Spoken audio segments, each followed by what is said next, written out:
Chapter 30A, Section 18, and the Governor's June 16, 2021 revised order extending remote participation by all members in any meeting of a public body. This meeting of the Great Barrington Select Board will be conducted via remote participation to the greatest extent possible. Specific information, general guidelines for remote participation by members of the public and our parties with a right and a requirement to attend this meeting can be found on the town's website. No in-person attendance of members of the public will be permitted. Every effort will be made to ensure that the public can adequately access the proceedings in real time via technological means. Pursuant to MGL 7C 30A, Section 20F, after notifying the chair of the public body, any person may make a video or audio recording of an open session of a meeting of a public body or may transmit the meeting through any medium. At the beginning of the meeting, the chair shall inform other attendees of any such recordings. This meeting is being recorded by CTSB, by the town of Great Barrington, by other members of the public, by the Berkshire Edge, Berkshire Eagle, Nan Weil, and there may be other people recording and have permission. Any member of the public wishing to speak at the meeting must receive permission of the chair. The listing of agenda items are those reasonably anticipated by the chair, which may be discussed at the meeting. Not all items listed may be in fact discussed, and other items not listed may be brought up for discussion to the extent permitted by law. Okay, we will start with the approval of minutes. There are 4 sets of minutes. Do I have a motion? Steve, can I just comment? Yes, of course. I wasn't involved with the February minutes, the 8th and the 22nd. So okay, so let's do the February. Let's do the February 1st, and then we'll do the November ones. I make a motion to approve the February 1st minutes. No, it's February 8th and 22nd. I'm sorry. Oh, sorry. 1 second. I make a motion to approve the February 8th and 22nd minutes. Do I have a second? Ed seconded. He was muted, but I saw it. So we have a motion by Lee, a second by Ed. Any discussion? All votes are roll call. Garfield has just joined us. Garfield?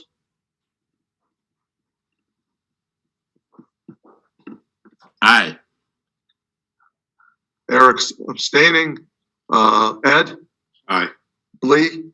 Aye. And I. It's unanimous with 1 abstention. Next, November minutes. I make a motion to approve November 8th minutes and November 22nd minutes. Second. Roll call. Garfield? Aye. Eric? aye. Ed? Aye. Lee? Aye. And aye, it's unanimous. Select board's announcements and statements. Garfield? Nothing, thank you. Eric? Nothing at this time. Thank you. Ed? Nothing. Lee? Yes, I have a short statement I'd like to make, please. Yes. The proposed short rental bylaw statement, or the proposed short rental bylaw, which we'll be discussing tonight, has evolved over several months. It is not a one-size-fits-all solution to our affordable housing crisis. What it is one piece of a multifaceted puzzle that preserves balance in our community so that people who work here can afford to live here, and people wanting to find homes or remain in them can do so. This bylaw also addresses impacts in the assessed values of residents' homes triggered by the upsurge in investment properties and subsequent improvements made to them. According to the Massachusetts Department of Revenue, there are 200 short-term rentals in Great Barrington. Yet, there are 0 properties available for long-term rent. 56 short-term rentals are owned by investors.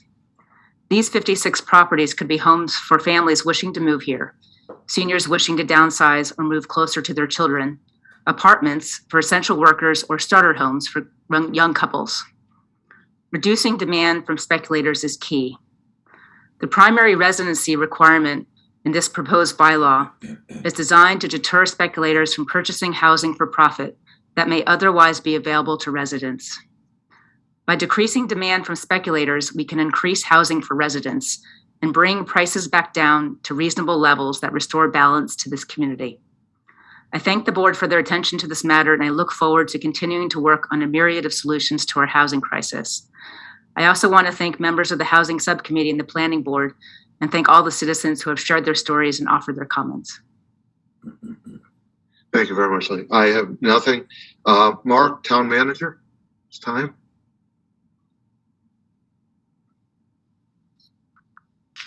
There you go. Thanks, Steve. Yep. I just wanted to mention one thing tonight. It's not on the agenda, but it did come to our attention recently, late last week, an issue related to the water system in Houstonic. So I just wanted to say that to everyone out there that we did receive a copy of the letter that was sent to village residents related to haloacidic acid in the water system. And we're gathering information now, and our health department is working with officials, working closely with officials at DEP, and specifically the drinking water program there. And as soon as we have some more information to share with everyone, we will do so, whether it's through a press release or our social media sites, or at the very least at our next meeting. So please bear with us. We are gathering information. And I also just wanted to say one more thing related to this topic, and that's that we did not have any advance notice of this. We didn't withhold any information. We found out that there was an issue just like every other customer by receiving the letter late last week. So that's all I have. Thanks, Steve. Thank you. Under previous business, the Housatonic School request for proposals, timeline, and process. Chris?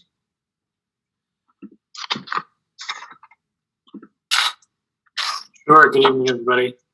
Chris Reynolds speaking. Mark, okay, go ahead. Happy to. Well, in your packet tonight, you have a revised RFP that hopefully includes what we discussed last time, the comments that you wanted included or that we agreed to, or some of the points that you made. It includes a 90-day timeline turnaround, which can be amended further if the select board wants. It includes some statements regarding the existing CPA funds dedicated to the building, and the select board's release of those funds would only be to a development team that you feel comfortable with, and pending the terms of a development agreement. So hopefully that addresses that. There was some discussion also about the fact that you wanted to honor the work that the Houstonic Improvement Committee did, but you also wanted to be sure to invite creative proposals of any kind.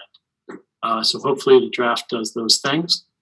And yeah, happy to discuss any of these points. Select board.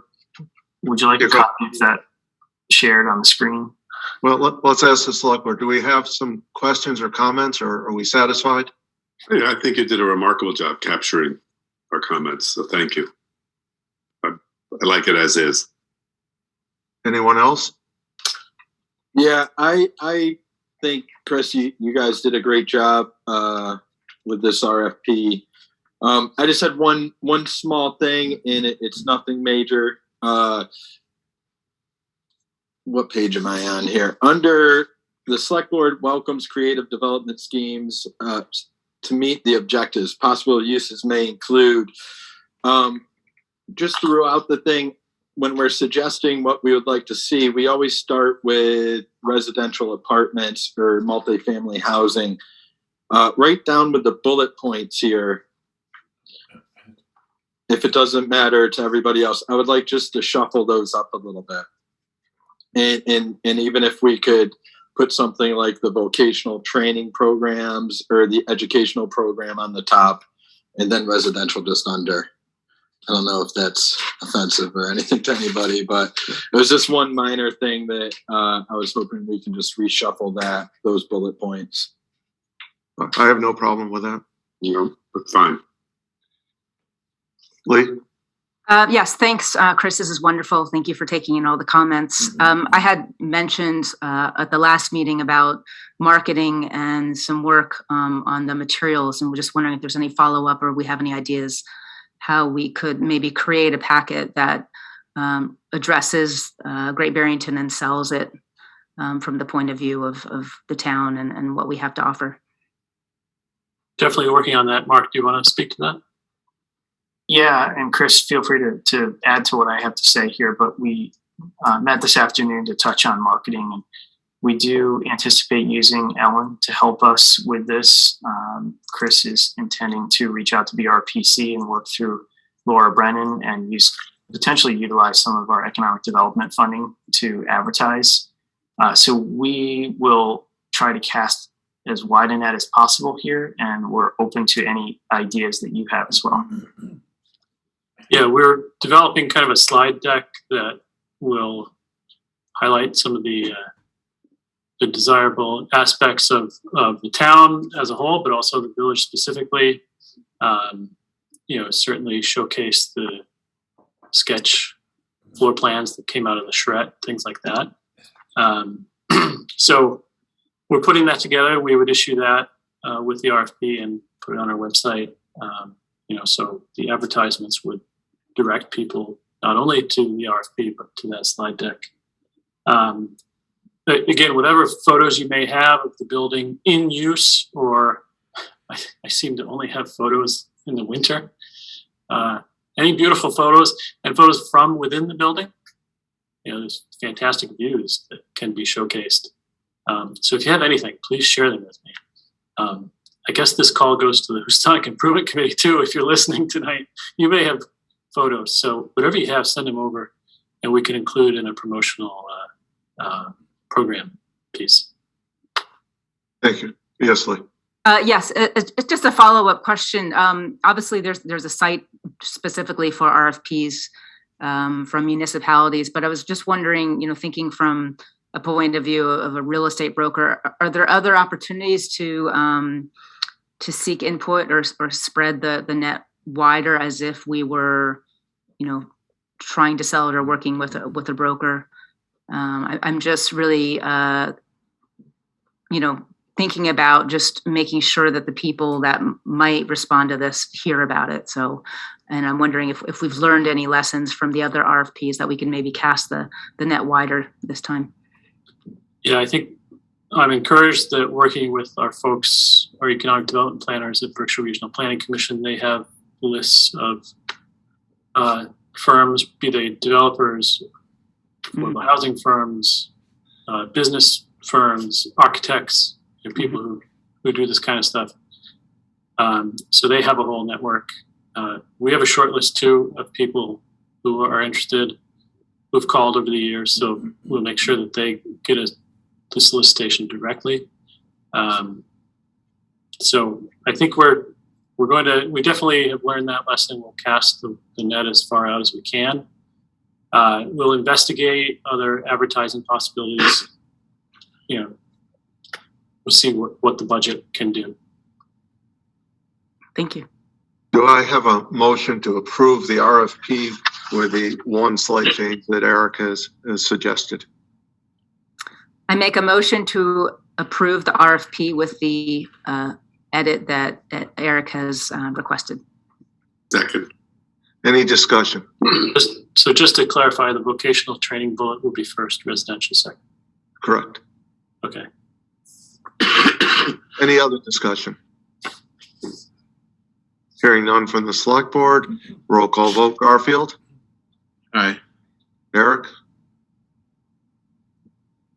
Aye. Ed? Aye. Lee? Aye. And aye. Thank you very much.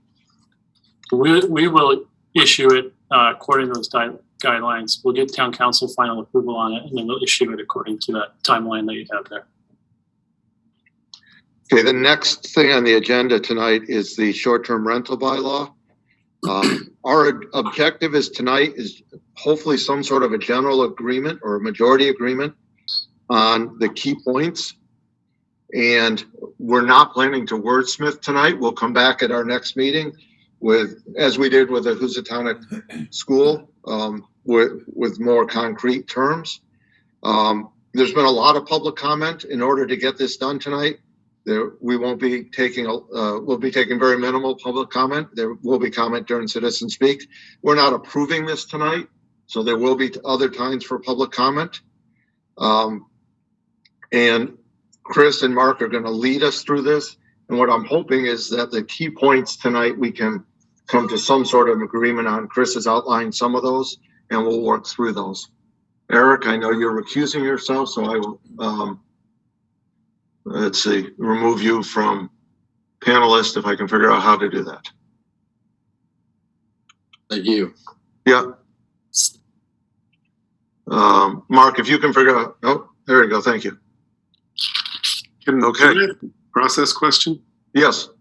When we scheduled this meeting, it was to review what the planning board sent back to us. And then there was another Lee's new proposal in the packet. There's one I would like us to consider, which was the one that Stockbridge passed. I've sent it to Mark and Chris, so they've got it. Is it possible to do that at the same time? It's anything is possible. Okay. Yes. Nothing is impossible. We have all three versions here this evening, so we're just waiting for some direction from the board, and we're happy to start anywhere you'd like to. Do we want to start with what Chris has outlined to us is the major differences between the planning boards and the select boards versions. So do we want to start with the select boards and incorporate the planning boards? This is where I would say we don't have a select boards version, right? There are three versions now. Yes. I'd like to start with what it is we're trying to accomplish and how we're going to make that decision. But as we sent something to the planning board, they sent it back. At that time, there was questions about what this thing is trying to accomplish. The planning board changed some of the things that because they didn't think that it would accomplish that. Some of the things Lee just mentioned in her introduction are not what's written for what it's trying to accomplish in the, again, the subject of affordable housing came up, which is not listed in the purpose. So I would love for us to, as specifically as we can, say, what are we trying to accomplish here? Because I think we have a lot more chance of accomplishing it if we know what we're doing. The first part of it that we would talk about is the purpose, and that's what you're asking for, correct, Ed?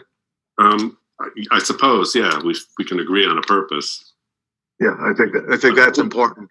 But with some specificity, because ultimately we're going to have to weigh the pros and the cons of any proposal. What we're trying to, I guess what I'm looking for is what are we trying to accomplish? What's the likelihood that it will accomplish that? What are the costs? And then the cost benefit.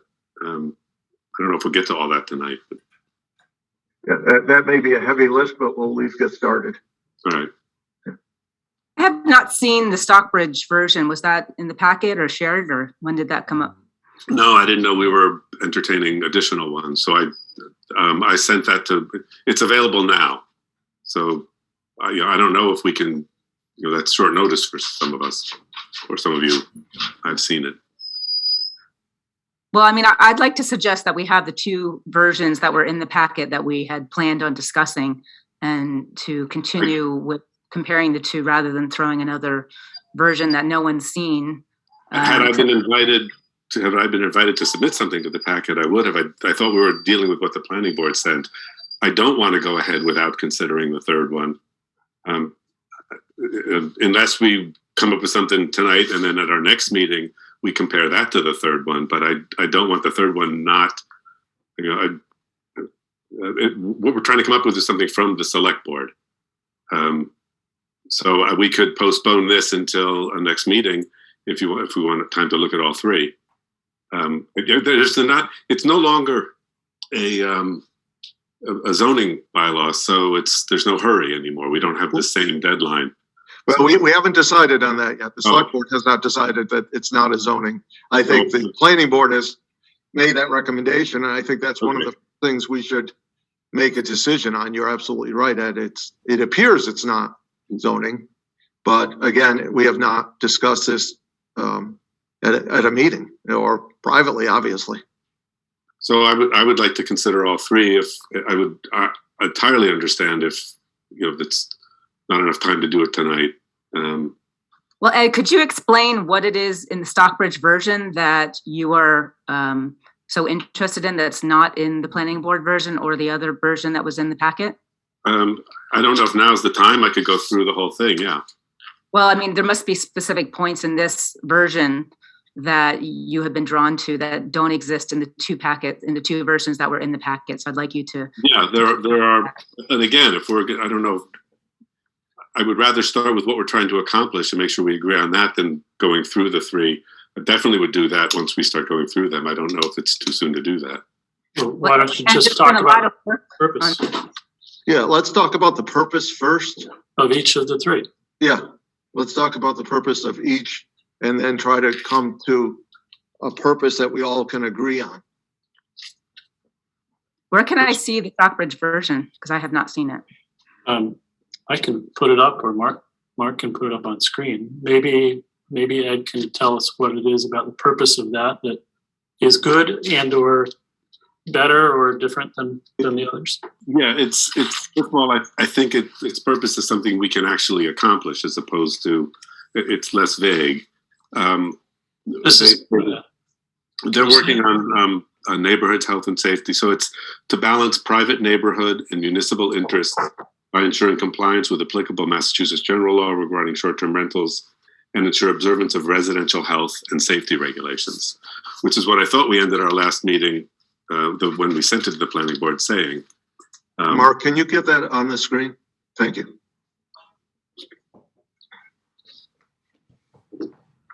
So Ed, can you maybe cross-check the purposes in the Stockbridge version against the ones that are in front of us? And because I think you'll find that some of the ones in the Stockbridge version are currently in this version that was included in the packet. Yeah, Effort. it's some of the other ones, the other purposes. Again, I think we should start with purposes. Excuse the dog. It's some of the. Yeah, so it talks about. I'm looking at which one. The Mark, can you put Stockbridge up? The planning board one. Ensure short-term rentals do not negatively affect property values. Actually, I thought high property values was the problem. So that, and will eliminating short-term rentals have anything to do with property values? We don't know that. Protect neighborhoods from undue commercial activity. Isn't all renting commercial activity?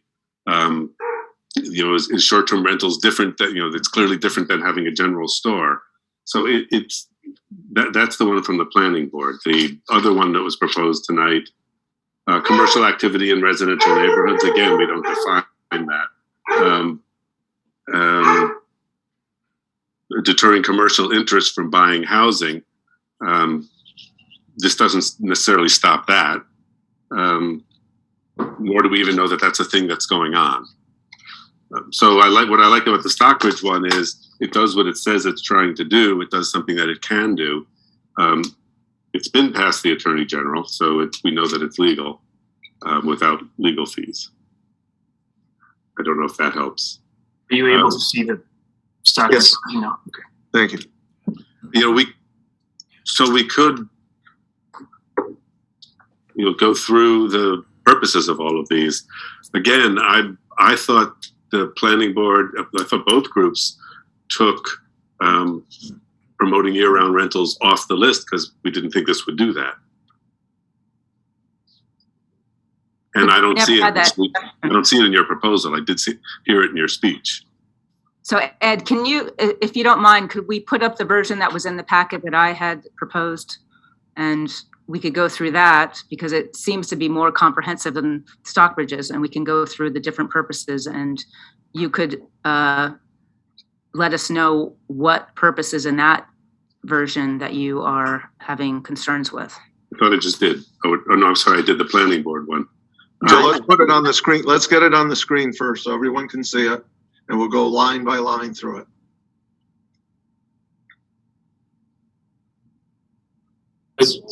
Can I just point out the Stockbridge version is nice in general, and in that way workable. But you may wish to add more specific purposes.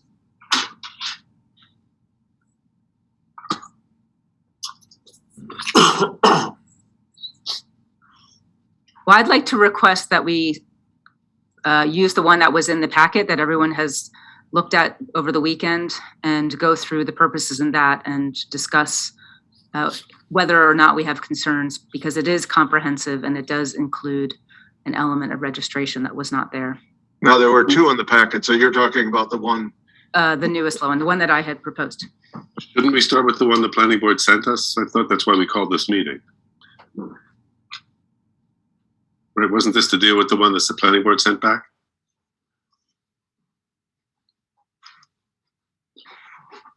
Garfield, Mark, we feel can free only to see chime in. desktop. There we go. Sorry, Steve. No problem.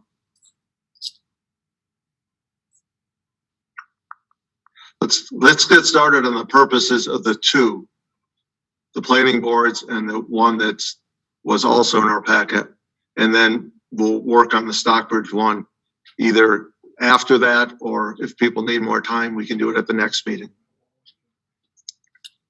Mark, why don't you let me put them up on screen? Yeah. And Chris, why don't you guide us through this? Yeah. Thanks, Chris.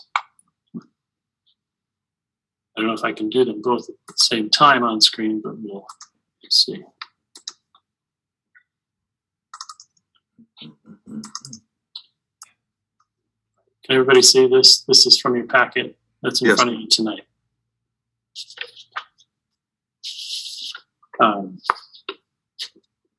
So this is a well-written purpose. I suppose the questions for the board are, do you agree with each item? And as we get further down the kind of means and methods of the bylaw, are we accomplishing these purposes?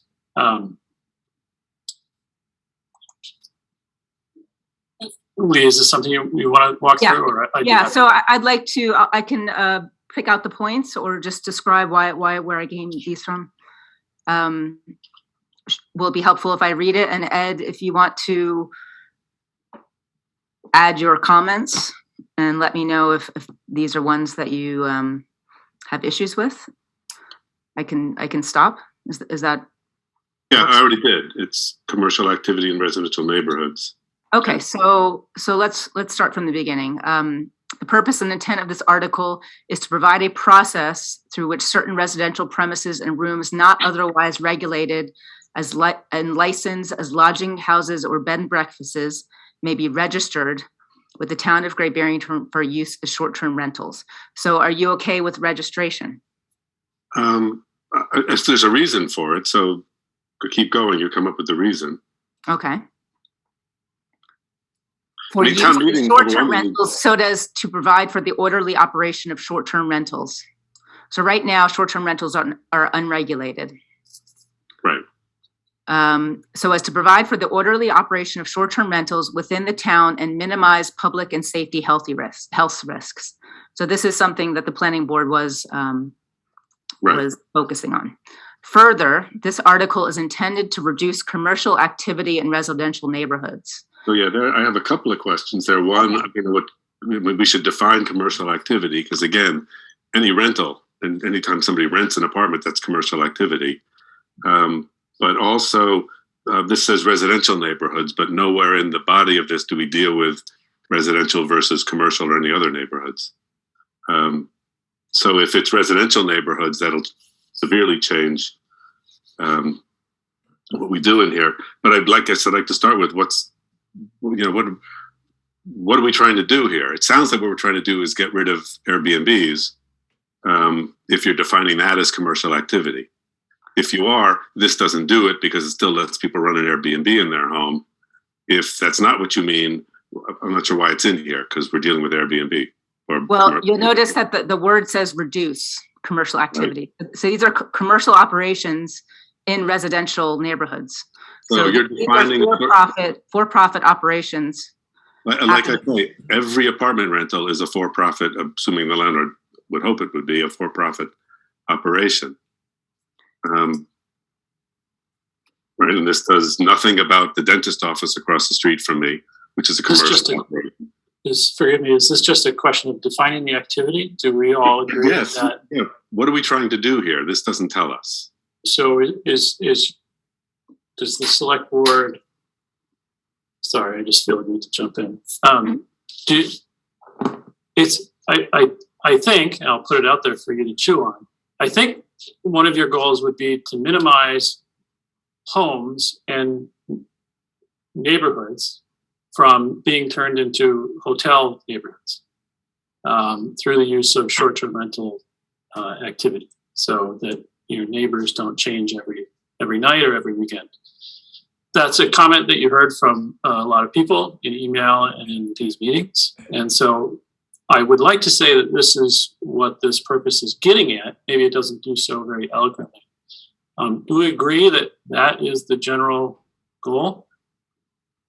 I don't know that there was agreement in the joint thing, right? There was a whole discussion about the negative flavor of saying we don't want strangers here, we don't want others here. If what we're trying to do is stop short-term rentals, let's say that, or reduce short-term rentals, let's say that. It does say that, Ed. It says reduce short-term rentals. It says reduce commercial activity. Yes. Okay. So let's change to reduce short-term rentals, and then I'm going to vote no, because I don't know that we need to do that. I mean, it seems like we're putting the conclusion, what we're trying to do is reduce short-term rentals. Now let's come up with a reason. I think one of the things the planning board, at least some members of the planning board talked about, and I would agree with, is we want to reduce short-term rentals, reduce commercial activity in residential neighborhoods, because it's changing the whole character of the neighborhood. Whether we want to do away with it or we want to just reduce it, that's another topic. But I think we want to keep the flavor of our neighborhoods. And if you have 4 or 5 Airbnbs, short-term rentals, we've seen in my neighborhood and others that it does change the character of a neighborhood. So should we continue knowing that Ed is not on board with that particular element? If that's what we're trying to do, then let's say reduce short-term rentals, not commercial activity. Even controlled short-term rental is fine with me. Okay, control. Yeah. Ed, it is commercial activity. Yeah, but So it's unregulated. So is the dentist office across the street from me. These are specifically talking about short-term. The title of this is short-term rental of residential properties. I agree with you. So let's say that. Okay. Well, I disagree, but can we continue wordsmithing, I guess, so to speak? Well, we're not wordsmithing. We are trying to get the general concepts down. And if we can't come up with a purpose tonight, we're not getting any farther. But, okay. So your comment is to... well, I'm trying to find something that both you and Ed will agree to. Right. Well, so you're saying, Ed, you want to replace the word commercial activity with short-term rentals? That's what we're trying to do, right? Well, let's continue. We'll make a note and see how this affects the rest of it. Chris, do you want to? I'm not so sure I agree with that, Lee, because quite honestly, if we can't get past that, I'm not sure we can get past the next one. It's going to trickle down. So I want to continue with this because there's a reason why that's in there. So the next statement there in this particular clause or sentence is to enable residents to earn extra money from their properties to better afford to live here, maintain their properties, and contribute to the community.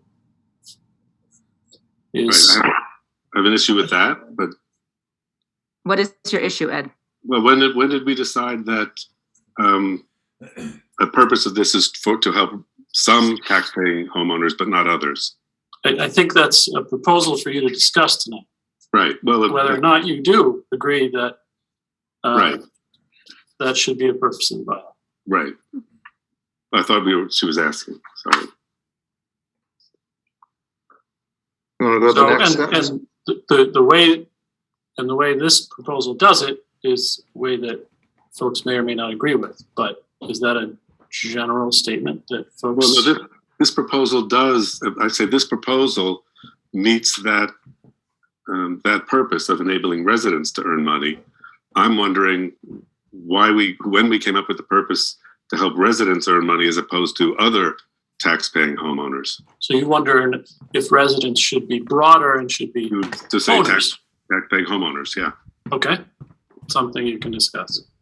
So Ed, to the crux of the issue that you have here, are you talking about the primary residency requirement, that you feel that not only primary residents should be able to operate short-term rentals, but other So residents? the primary resident requirement is a step to get us towards the purpose. What I'm disagreeing with here is the purpose that leaves out tax-paying homeowners that aren't residents. So I would say my problem is what you're defining a purpose. It looks like what you're saying is we don't want second homeowners to be able to Airbnb their homes, so we're going to come up with a purpose that does that. What I'm saying is, what are we trying to accomplish? Let's say that. Why are we trying to allow one group of homeowners, tax-paying homeowners, to do something that another tax-paying homeowner isn't? That couldn't be our purpose, right? Our purpose is to limit Airbnbs in residential neighborhoods. So that's what we should be doing. So Ed, let me speak to that. So we have a housing shortage in Great Barrington. No, Yeah. let me finish. You started this. We're in the problem. Let me finish. I'm going to answer your question. We have a housing shortage in Great Barrington. There's 200 short-term rentals that are available. 56 of those are owned by investors. We have 0 long-term rentals available in town. That means people that want to live here, that want to contribute to this community, cannot find housing. 56 of those 200 short-term rentals are owned by investors. Those are homes that could be lived in by Take people issue that with the want word investor. Ed, let her finish, please. Okay, Ed, Let let me finish. Let me finish, Ed. Those are 56 homes that could be available for long-term rentals or home ownership for people that want to live here full-time. That's what this is doing. That's what the primary residency requirement is doing. It's reducing the impact of short-term rentals in neighborhoods. So our neighborhoods don't get taken over by investors coming here to seek profit and take up the houses that are needed by residents. So it does reduce the impact of short-term rentals. It doesn't reduce it. It doesn't stop it from being rented by primary residents, but it does reduce it. So it's a balancing act of creating more affordable housing by deterring speculators or second homeowners, or wherever you want to say that, so that there's more homes available for residents and for people that want to live here. The other impact the short-term rentals has is increasing rental prices and home prices. So we're trying to get a handle over on the artificially increased rates of housing and rentals. So by having speculators come in and buy properties and turn them into short-term rentals, it's affecting neighboring homes.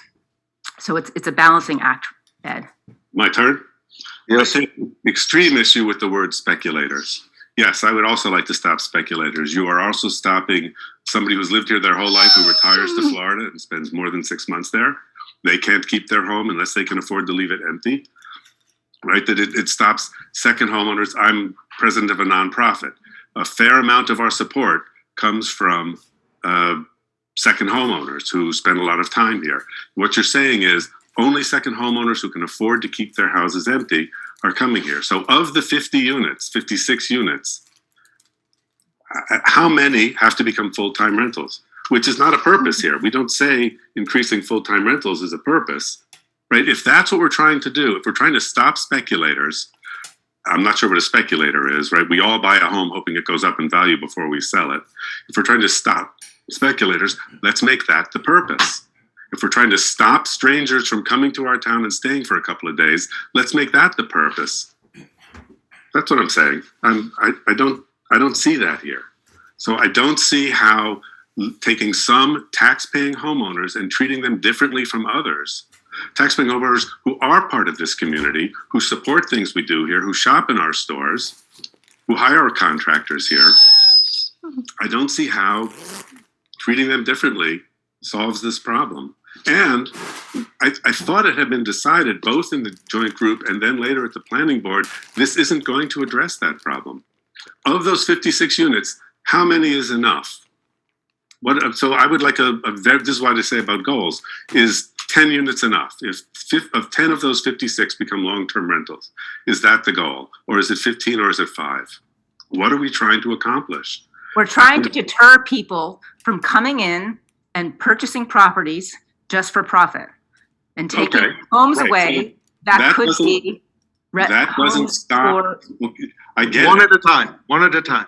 So It's not gonna- the Stockbridge one says corporate interests can't do this. It says second homeowners can. That's not corporate interest, a second homeowner. That's somebody who wants to be part of our community and contribute to the community. And what you're saying is only the rich become second homeowners. Only people who can afford to do that can become second homeowners. No one is stopping second homeowners from continuing to rent their properties. Yes, they are. They can't do it short-term rentals. Yes. They could long-term rental. Right, but then they can't use their home. So they can't be part of the community. That keeps them from being part of the community. Ed, we're not stopping second homeowners from coming here or renting out their homes. What Yes, we're doing you are. is trying to, If I need to use my home 3 months a year, I can't rent it out. I could rent it out for 6 months. That's not going to help our problem.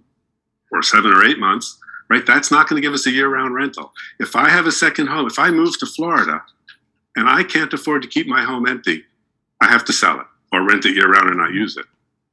Then I can't come back. Why are we doing that? Why are we doing that? Why do we want to do that to our people who've lived here their whole lives, who've invested in this community, who've raised their kids here? Why do we want to tell them they can't keep their home unless they rent it out year-round and don't use it? That's my problem with separating the two. So you can tell a story about corporate interests, and the Stockbridge one takes care of that. Corporations can't do this. So I don't know why enabling residents to earn extra money is a purpose as opposed to enabling taxpayers who also have to pay the taxes here and upkeep their homes and things like that. I don't know why that's not included. Lee, go ahead. Ed, because we're trying to You're gonna tell me allow, the problem? Ed, let her speak. we're trying to address the rising properties, the rising costs of rentals and the rising costs of home ownership. When we have people come in and purchase homes primarily and solely to rent them out as short-term rentals, that takes properties away from residents that want to move here, that can't afford to work here. And we're trying to create a balance that addresses this. Okay, so I agree with that No, purpose. let her finish, Ed. The primary residency requirement is something that is used in many towns. So you're trying to suggest that this is something that is coming out from the sky when it's not. Okay, we're trying to create a balance that will allow residents that need the extra income to continue to short-term rental, but we're trying to deter people from coming in and seeing Great Barrington as a cash cow and primarily using this just to make money. So there's this balance. So that's what this is doing. We do have many second homeowners that do buy properties and that just have them sit there and rent them out as short-term rentals. And when they do this, this takes properties away from being available for residents. So it's that balancing act of trying to address these increasing properties that are brought on by the speculators, but the people that come in primarily for profit. I agree with Can you. I say something? I think there's more than 2 people in the room, correct? Yeah, you could say something. Absolutely, Garfield. I have to say I agree with what Lee is saying. I understand the concept of what he's saying. I think we're just trying to keep people who want to be here that aren't, or maybe have the deep pockets, from taking over where others that live here, as you said, Ed, and want to stay here, can be here without having to worry about it. I don't see the issue you're seeing, I guess. So the issue I'm seeing is if we're trying to stop people who are solely here to speculate and rent it out, let's say that, we're also stopping people who want to retire to Florida and use their house sometime during the year, just not all year, but can't afford to keep it empty. If that's not what we're trying to stop, why are we writing this in a way to stop it? If what we're trying to stop is people from treating this place as a cash cow, and there are lots of people who come to here to make a living, if we're trying to stop people from using houses solely to rent out as short-term rental, let's say that's the purpose. I agree with that. So let's change that to stopping the practice of people buying up homes and renting them out solely as short-term rental. Right. So let's, instead of saying residence, which I think you're defining as primary residence, to say primary and part-time residence. Then we cover it, and all we're dealing with then is companies that come up and buying houses and make them unavailable for long-term rentals. I agree with that. So I agree with all. First of all, the whole speech about needing to provide more housing for people, I absolutely agree with. Right? We all know that there's that shortage, so we don't need to keep restating the problem. The issue I have is we're going after all second homeowners here. We're stopping all second homeowners, in which at this point includes people who've lived here for 40 years and moved to Florida for part of the year. I don't know why we're cutting them out. Ed, we're not cutting them out. We're just trying to reduce the impact. Well, you are cutting them out. I understand you're not cutting short-term rentals out. What did they do before short-term rentals, Ed? What did these people do? They did short-term rentals. Short-term rentals is new. Airbnb is new. Short-term rental is not a new thing. This is allowing them to take more houses from residents that want to live They here. are residents. That's what I'm saying. Yes, but we're talking about people that live here full time. There's zero rentals available. I get that. Okay. Let her finish. So we're trying to reduce that number. We're trying to provide housing. So if we just limit it to corporations, that's not going to do anything. That's not going to create, it won't create more housing. We're trying to create more housing, and we're trying to even out the playing field. And we're trying to stop our neighborhoods from becoming open air inns and hotels. That's what we're trying to do. We're trying to deter speculators. We're trying to deter people from solely coming in for profit. And I'm sorry if second homeowners are getting swept up in the net, but we have a housing crisis, and there are people with second homes have options. We're not preventing them from moving here. They can long-term rent. They can move here full time. You can't long-term rent if you're a second homeowner. Then you can't get your home. Well, they can certainly rent it out for a few months. Who's going to rent it out? Short-term rental for 30 days or more. Let me play devil's advocate. Okay. The difference between banning commercial speculation and banning second homeowners. Why is that so much different? I'd like to ask Ed, how is this? I asked the question. So. Well, I'm trying to define commercial operators. Ed, how do we define a corporate owner? I don't understand. It's a corporation. So if we're separating second homeowners versus what you're targeting. You're targeting commercial corporate ownerships. People, explain what Stockbridge is doing. Yes, they don't. They allow. They don't make the differentiation on how long a person lives there. It's the ownership status. So corporations can't engage in it. I'll just put Stockbridge on screen. So corporations meaning LLCs, because many people. Chris, can you just read that part? Yeah, it's item 4 in Stockbridge's bylaw, 4.1A. Following residential property is prohibited from letting offer short-term rental. A, residential property owned by a corporation other than an LLC. Affordable housing, those that are professionally managed. So it's this A. Residential property owned by a corporation other than an LLC. Probably because LLCs are often family trusts or something like that. I'm not sure why that distinction is there. I have to talk to Stockbridge, but. Ed, so what about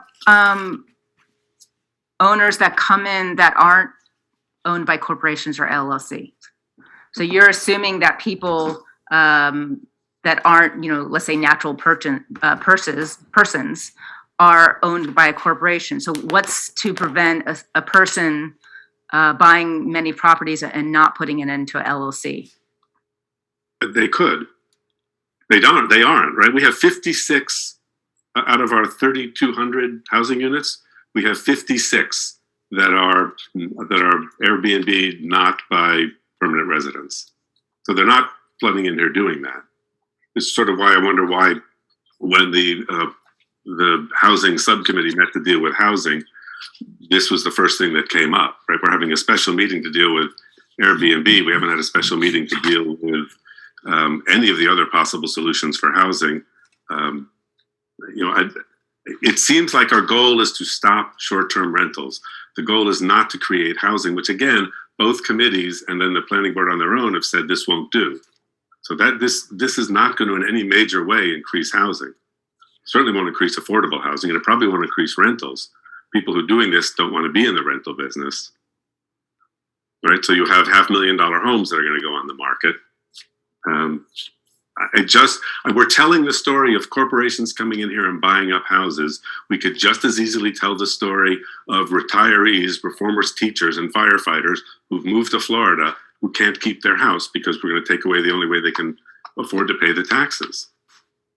Or people who move away for a few months, or more than a few months. Somebody's gone, takes a job for half a year, just over half a year, can't rent out their house unless they find someone who wants it for that same time. We're telling them, we're making up a story about solving a problem. There's absolutely no indication that that will do it. So I don't know why in the purpose we separate residents from part-time residents, unless that word doesn't mean full-time, right? And unless we're saying enable residents includes part-time residents, in which case I've got no problem here. So let's say that, to enable full-time and part-time residents to earn extra money from their properties, we could do that, then we agree on that. Is that okay? So seeing that you've researched Stockbridge, how many corporations are you saying that are in Great Barrington right now? I have no idea how many corporations. We know there are 56 units that are not owned by primary residents. I'm guessing very few of those are corporate. I don't know. I think my guess is most of these people who are running Airbnbs are people who live here, who bought a second home, and they're making a living. It's what they do for a living, or to supplement their income. It's expensive to keep a home in Great Barrington. Okay, so short-term rentals benefit wealthier homeowners. So what about the people? Short-term rentals benefit all of us, right? Let me finish, please.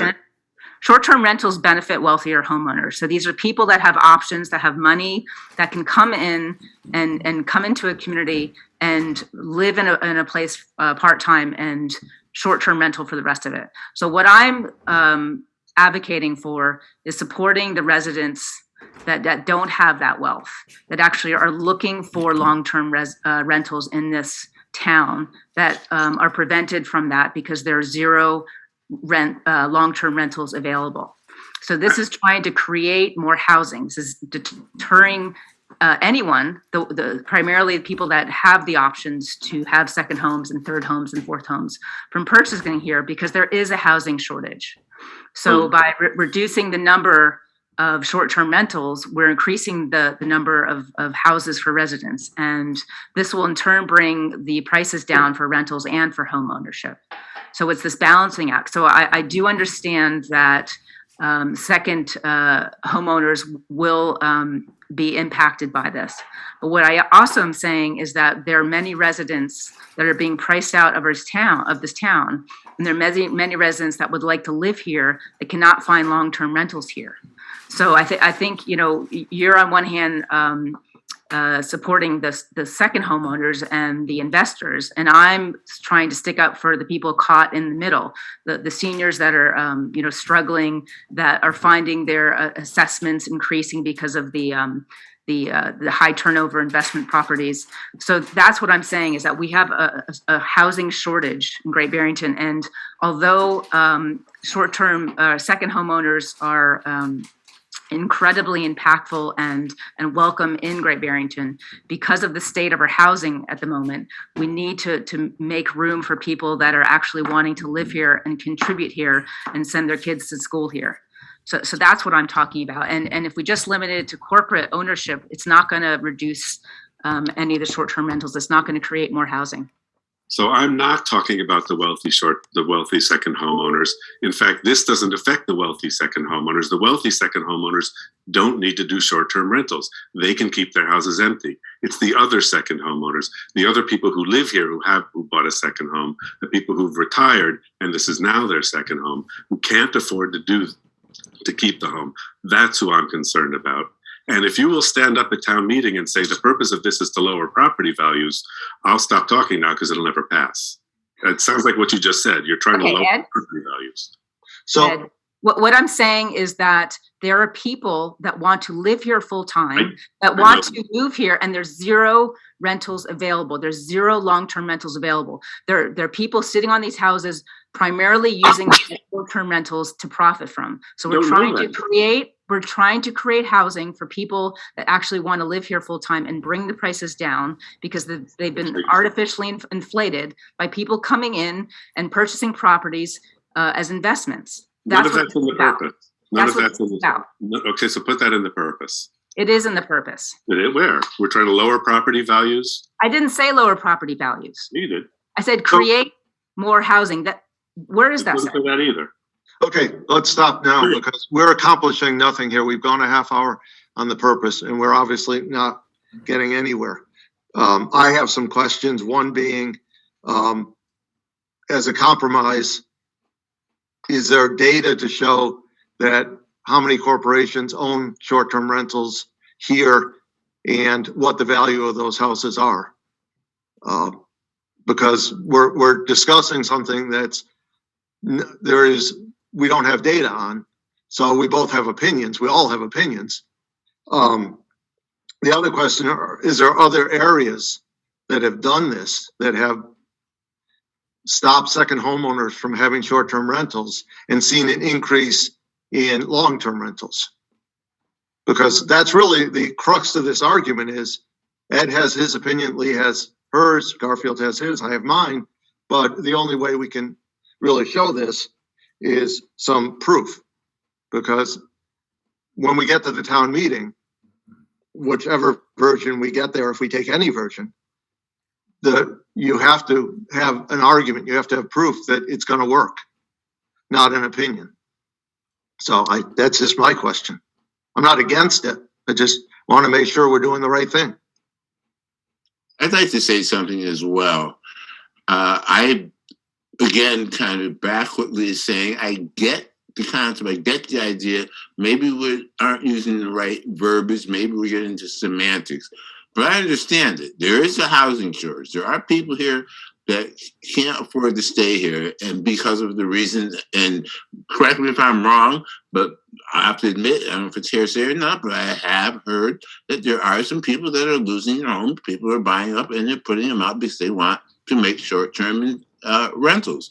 And I get it. There are people that want to stay here that can't afford to stay here. And we need to make a way that they can stay here. I'm going to tell you right now, I don't have the correct answer. I like the concept that he has, but we can't deny the fact that what's going on is really what's happening. It is happening in this town. So, and we need to do something to correct it. I'd love to see the field leveled.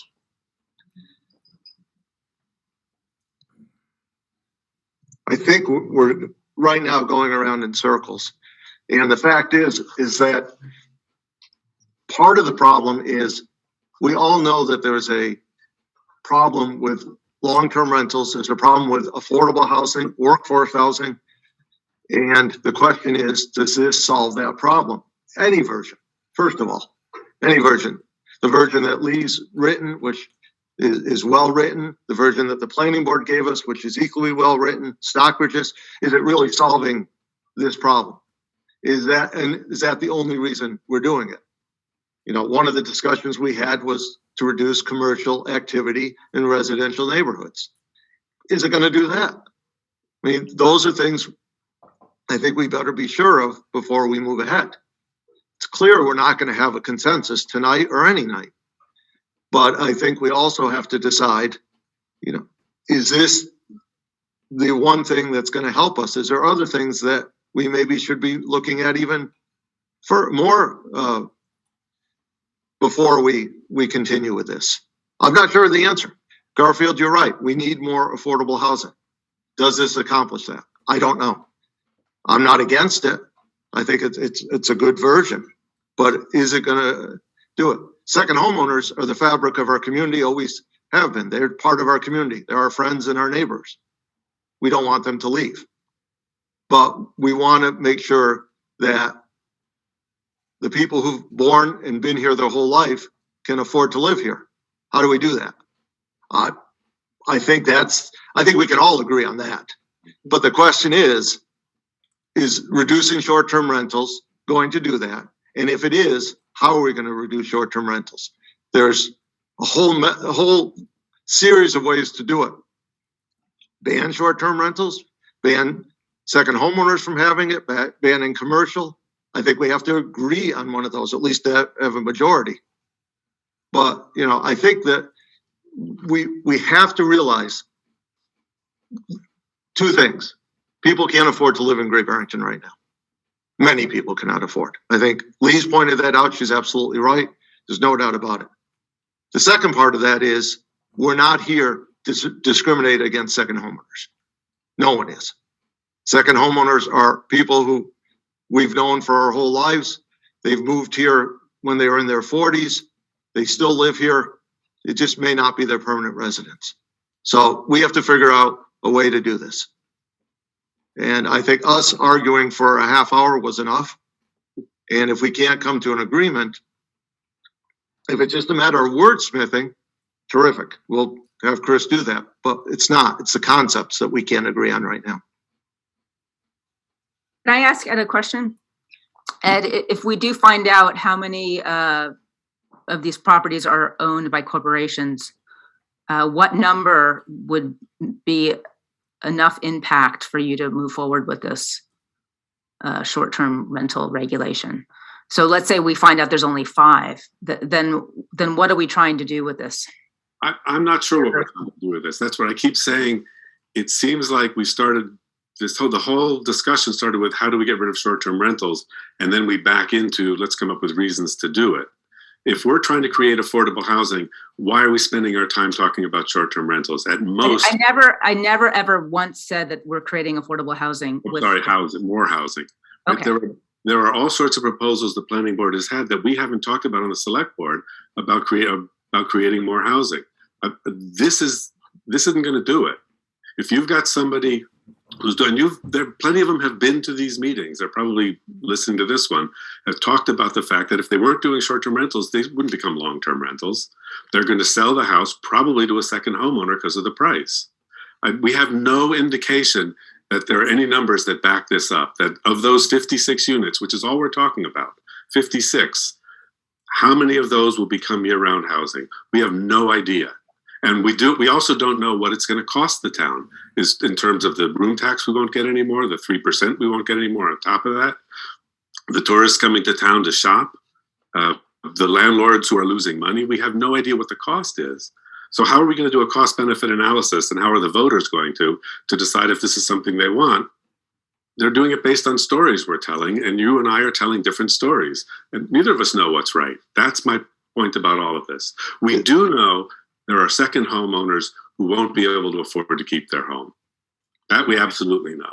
So one of the things I would think we would want to do next is, instead of going in a circle for the next hour, which I have no desire to do and we won't do, is that we come up with some questions, some data questions that we would ask staff to come back with, so that we at least can be talking the same language. So that's where I started. I'm a slow learner, just catch up. That's okay. How many homes are we likely to get by stopping non-primary residents from doing short-term rentals? How much is it likely to cost the town directly, which is loss of income? Hold on, I got my notes here. Increased expenses for the cost of registration and enforcement. How much lost tourism? I don't think we'll be able to come up with that number. Lost support from second homeowners for the nonprofits that they support. But there are other questions, and I think Lee pointed it out.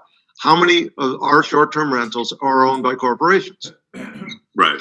Right, Lee? Is it 5? Right, yeah. Is it 56? Is it all of them? You know, how many are owned by corporations? What for short-term rentals? Of our short-term rentals, our houses, what's the values of those? Is it a fact that the short-term rentals are too expensive and will never be sold as housing that's affordable? Or is it a fact that some of them could be? If every one of our short-term rentals, and I'm exaggerating, is worth $1 million, then obviously we have a problem. But if some of them are in the affordable range and could be used as long-term rentals, then this makes sense.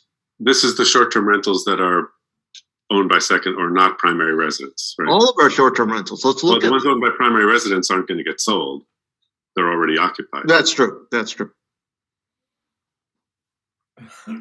I think it's unfair to categorize residents as you know, or people that want to live here as too poor to afford some of these second homes. So I think that that's something that we need to stop talking about, because, you know, you talk about, well, the second homes, they'll end up, you know, putting them on the market and no one's going to be able to afford them except, you know, wealthy second homeowners. So I'd like to stop saying that, because there are many families that do want to move here, that do have the means. So I think that we should, you know, you know, stop that discussion and categorization of people, because there are people that can afford homes that second homeowners do have right now that want to live here that cannot. So. And the other thing I'd like to say is that this is a deterrent, Ed. So, you know, we're focused on these 56 homes, but we're also trying to send a signal out that we care about our residents and we care about the long-term folks that have been here their whole lives and they're struggling with rising property taxes and increased assessments. So I think this sends a signal out that, you know, we care as a community, and we do value our second homeowners, but we also value the people that are wanting to contribute to this community and that cannot find homes here or cannot afford them. So I think the reality of the situation is that there are people coming in primarily to make money off short-term rentals. And what this particular proposal does is try to deter those people and to try to allow that for more residents to come in and contribute to this town. So I understand what your point is, but what my fear is that if we just limit it to corporations, we're not going to make any impact, and it's not going to be worth doing it at all. And perhaps this is what you're trying to do, is derail this regulation completely. And you know, I'm getting a sense that perhaps that's what this is about, because if we don't have enough corporations that have short-term rentals, then why are we doing this? And what I'm saying is that this is a deterrent. And the reason that we have primary residencies requirements is that it works. And there are many municipalities that have used this. So this is not creating something that has never, ever been done before. So I have a question. You said that this raises taxes? I didn't say it raised taxes. What I'm saying is that when there's an upsurge in properties that are flipped or sold as investment properties, and then improvements are made, that raises the assessments of neighboring homes. And sometimes these homes are owned by by long-time residents. So a lot of these folks that have been living in their homes for years and years and years are seeing their assessments increase due to the high surge in people buying homes and turning them into short-term rentals. So what I'm talking about is that there is an impact to residents that live here full-time when investors come in and purchase homes and do improvements. So that's what I'm saying. I guess another number we want to get is, of the 56 units, how many have changed hands recently? You know, are people buying them to turn them into, you know, the article in the paper that talked about 2 people who were evicted when their homes were sold, they were renters. Neither of those were short-term rentals. There was both people who bought homes who wanted to own them as second homes. Wouldn't have helped either of those people. So of those 56 units, how many, when did they last change hands? But Ed, I'm just trying to find a common ground here. Do you recognize that there are no long-term rentals available? Yes. That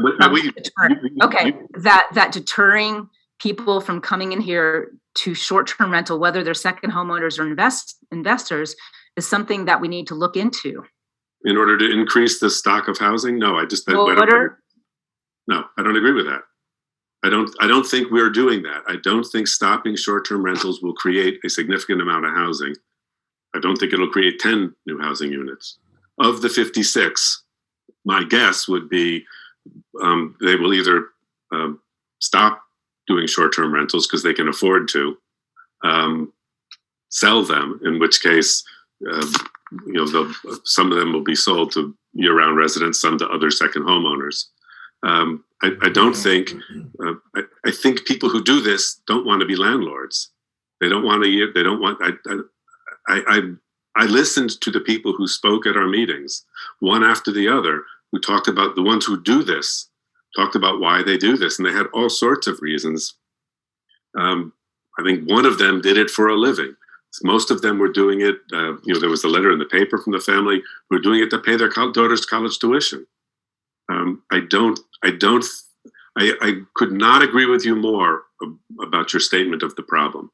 We all agree on that. We don't ever have to say that again and spend more time stating the problem. I don't think this is a solution. I don't think of that 56 units, we're going to come up with a significant number.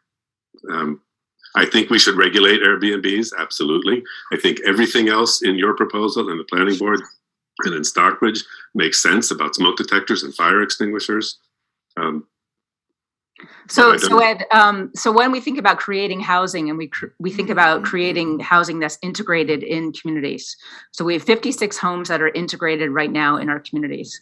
Second homeowners, if they're relying on short-term rentals in order to live here, if they're deterred from doing that right now, you're saying that they're just going to sit on their properties and not short-term rental? Because wouldn't they already be doing that? The ones who can afford it, I think, will do that. The ones who can't afford it will either bite the bullet somewhere else or sell. Yeah, so bite the bullet. So let's talk about biting the bullet. So if you have, let Lee finish. Biting the bullet. So they have choices to make. Okay, so the people that are relying on short-term rentals to stay here, and if this proposal is enacted, they're going to have to bite the bullet. So they'll either sell, which will increase the availability of houses for residents that want to live here. They'll move into the long-term rental market, which will help us because there are zero rentals available, or they'll move here as full-time residents and contribute to this community and possibly send their kids to school. So there's no, it's a win-win situation. Okay, so sending their kids to school raises. Hold on. And I'm just saying that if you're talking about very, very wealthy homeowners, if they have the ability to own homes here and not short-term rental, they're already doing that. So you're trying to paint a picture that these people will just decide to sit on their short-term rentals and have these empty homes. And my point is, if they have that money already, they're already doing that. So this is a major deterrent. It's not a major deterrent. You're talking about the very wealthy homeowners aren't doing this, don't need to do this. It's the people who, when I say bite the bullet, what I mean is put less money into renovating their houses, into upkeep of the houses, because they got to get the money somewhere that they're no longer getting. They're not going to move up here if their job is somewhere else or if their kids are somewhere else. So what are they going to do, Ed? What are they going to do? They're going to either cut back somewhere else or sell the house. Right? Okay. Those are their options. Or they're going to long-term rent. That's not what you heard from the people who've come to the meeting, who I listened to. None of them said they would do long-term rental instead. I haven't heard from a single person doing short-term rental who said they would do long-term rental.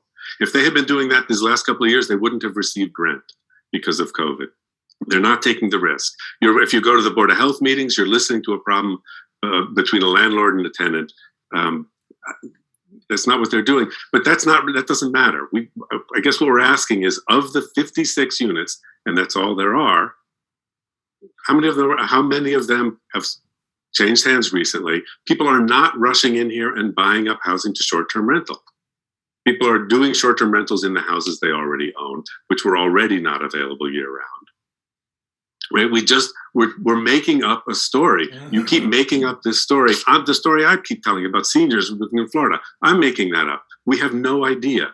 We don't know this. What would work is almost every one of us has a backyard with room for an ADU. The town could be encouraging people to build ADUs to give tax abatements when you do it. We're not doing that. We're not talking about that. That's what we should be talking about. We could create we're talking about short-term rentals. Okay, this is part of that's what I'm saying. approach. There are so many. One at a time. One at a time. So many things we could be doing. This isn't going to create housing. It's not going to do it. I disagree. I know you do. I'm still talking. The planning board went through right. We sent it to the planning board, and even when we sent it, we had come to the consensus we're not talking about solving the housing problem or making a dent in the housing problem. And when the planning board got hold of it, they took that out completely. Right now, all of a sudden, it's back again. This isn't going to do that. Building ADUs in our backyards will do it. Allowing multifamily housing, like at the nursing home, will do it. That's what's going to create housing. That's where our focus ought to be. That's what we ought to be having special meetings about. So the question becomes, is we've gotten derailed for the last almost hour about affordable housing or workforce housing, whatever you want to call it. Was that the only purpose of this bylaw? I don't think it was. I think there were other purposes. The planning board would not have sent it back to us in the form it was in if that was the only purpose, because they took it out. There's talking about commercialization of neighborhoods. It's talking about health and safety. Can we agree that those are reasons to do this type of a bylaw? Yeah, yes.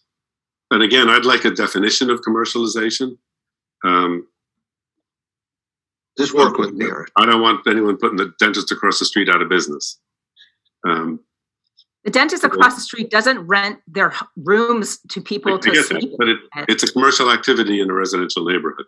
Right, so but this is we're talking about short-term rentals. The bylaw is titled short-term rental regulations. This isn't talking about dentists. Right. I understand your point, but so I think at this point we should ask Chris to come back and the administration to the next meeting with some data, and we have to plug through this in. We're not going to all agree on this. We're clearly not going to agree on this, but if we can get 3 out of 4 votes, we move this along. Does that make sense? Yeah. I will guarantee you when we're done with this, no one will be happy on this board, but hopefully we've accomplished something, and we haven't tonight. So we have to regroup and figure out how we're going to do this. This will also give the chance for us who have not read the Stockbridge bylaw to read that.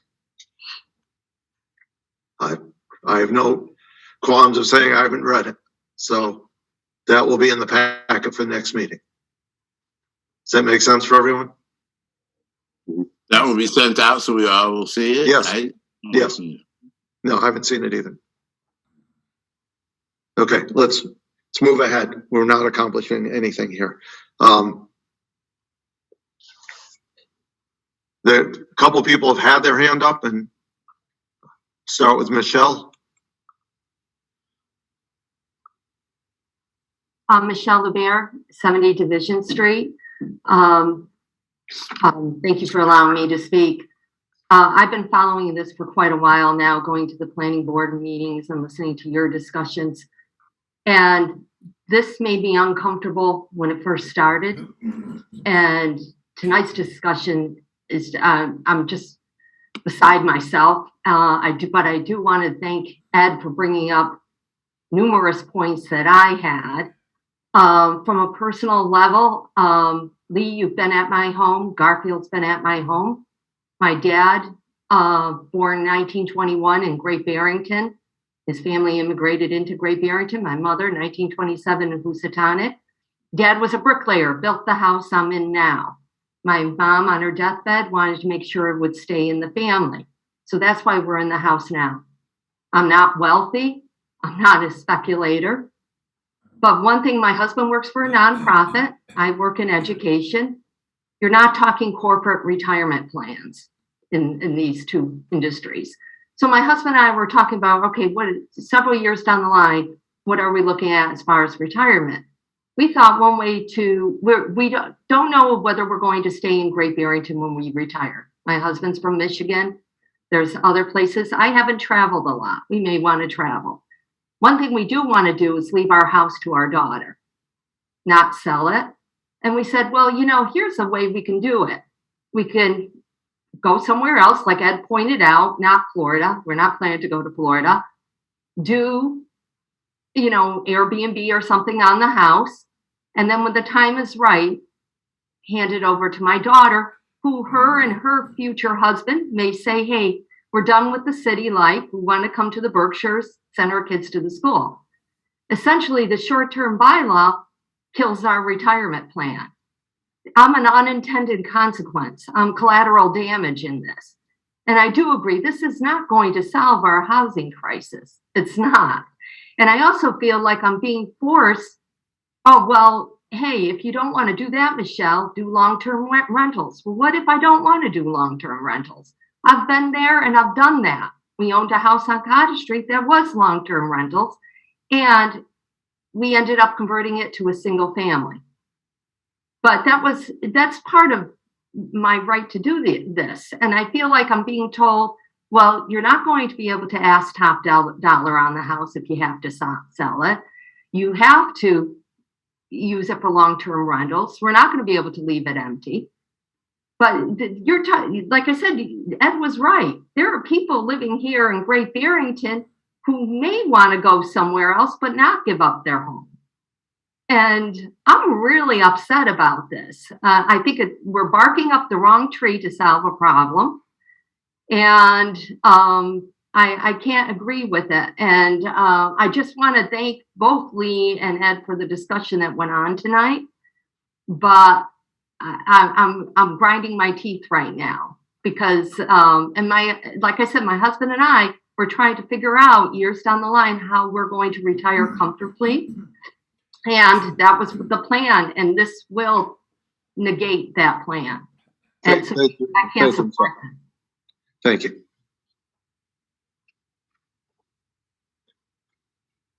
Trevor Forbes.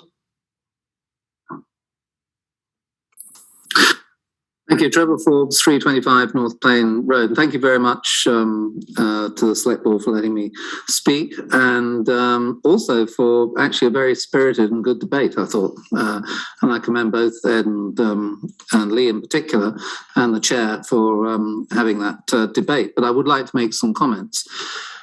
As Ed and most of you know, it's very rare that I actually agree and take the same side as Ed. But in this particular instance, I have to say I agree with him wholeheartedly. And I think the problem that he was indicating was absolutely correct, because what is being proposed by Lee really is almost putting up a banner saying Great Barrington does not want second home owners in any way, shape or form. I think it's right to look at corporates, but I would like to also urge caution in terms of how you define what a corporate is. We have an LLC that we operate in Great Barrington. We could easily use that LLC to buy property and then do whatever we wanted with that. So you have to be very careful how you define this. But I do agree with the sentiment that was indicated that allowing a corporate entity rather than a corporate entity that's part of a family that wants to have a second home in Great Barrington, I think that is the aspect you should look at. But let's be under no illusions that if we go down the route of trying to ban second homeowners, that has immense implications for the property taxes in Great Barrington, the Finance Committee. And I'm sure that, Lee, you would achieve your purpose of really reducing property values in Great Barrington quite significantly, primarily because there's a lot of second homeowners in Great Barrington. So that would bring a lot of properties on the market. But as Ed pointed out, and I do agree with him here, this is basically not necessarily the properties that are going to solve the affordable housing problem. You're trying to conflate two issues which don't necessarily go hand in hand. So I'm in a strange position that actually I agree with your sentiment in terms of trying to promote affordable housing. I don't think this is the way you will do it. I think this is a way that you would undermine the finances of Great Barrington if you're not careful. And that's why, I agree with the sentiment of what Ed has been talking about here. I just wanted to make that point. Thank you very much, Mr. Forbes. Lucas, please. Name and address.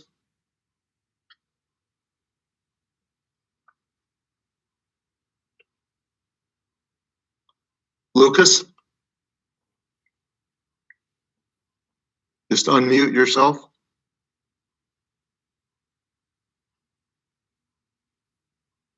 Can you guys hear me now? We can. Apologies. Lucas Merchant, 18 Castle Lane. I've been on most of these calls, have been following it pretty closely. Up until this call, I've been pretty on board with most of what's being discussed. A few things that really stuck out to me tonight. Number one, the notion I originally thought that this was about creating affordable housing. I thought that the last time that we had this call, we were going to put forth data supporting, the fact that regulating short-term rentals would create more short-term housing, because I think everybody on the panel agrees that that is an issue. Lee Davis mentioned lowering property values and decreasing rents by doing this. That's very alarming. I think the fact that people in the town are trying to control the property values and driving them down is not a benefit to anybody. I don't think anybody in Great Barrington wants to drive their property value down. That doesn't seem to make much sense to me. On top of that, I think that the fact that we're trying to control how tax-paying citizens use their property by basically forcing them to sell is also quite alarming. All those things were clearly stated. I'm looking at my notes here. I agree with a lot of what Ed has stated. I don't see any data to support the fact that these 56 houses being regulated will result in more affordable housing. And if this is about affordable housing, why are we not considering other options? Somebody mentioned ADUs. The tax revenue from short-term rentals being used to create more affordable housing is another possibility. It really seems clear after this call that we're trying to ban short-term rentals for the sake of banning short-term rentals, when originally this was about creating more affordable housing. And I think trying to back into a solution by just targeting short-term rentals without any data to support it is very dangerous. And I find it frankly terrifying that we're talking about wanting to drive property values down in a town. I mean, I don't even know if that's federally legal. It seems quite alarming. That's all for me. Thanks, guys. Thank you very much. Dave and Georgine. Hey, can you hear me? Yes. Great. Name and address, please. So Dave Long, 304 North Plain Road. Thank you, Dave. So, I appreciate Lee's sincerity, but in the end of the day, I think the unintended consequences of this approach are so overwhelming for many of the same reasons that Ed's has been bringing up, but if you just look at the changing nature of work, we have a very vibrant and growing professional population that are all contractors. They work in the movie business, they're writers, they do all these things. They're constantly leaving for 6 months at a time, going on job and coming back. And the great thing is that they consider this to be their home. And when that job's done, they come home. And part of what makes that lifestyle possible is being able to do short-term rentals. I'm really puzzled by the 56 number. I'm not sure where that comes from because, I was just thinking through of people that I know who at some point in the year do a short-term rental, and I must know half of them if that's the case. And if it is a real number, then that's, just over 1% of the population of the housing stock that we have. There's not enough mass in that number to warrant as punitive a bylaw as this. It really doesn't go to it. So if you want to actually address the speculative aspects and the overheating that's caused by Airbnb, as Ed says, deal with that. And, the most direct way of doing that is take the profit out of it, tax that activity heavily. And you want to give, two rates between locals so that they can, more easily afford to stay as opposed to someone else, fine. But if you had a pool of money coming in from that behavior that's causing a problem and then applying that to, building affordable housing, as the last person just said, you would actually be creating, a means to get to the actual problem, which is we don't have enough housing.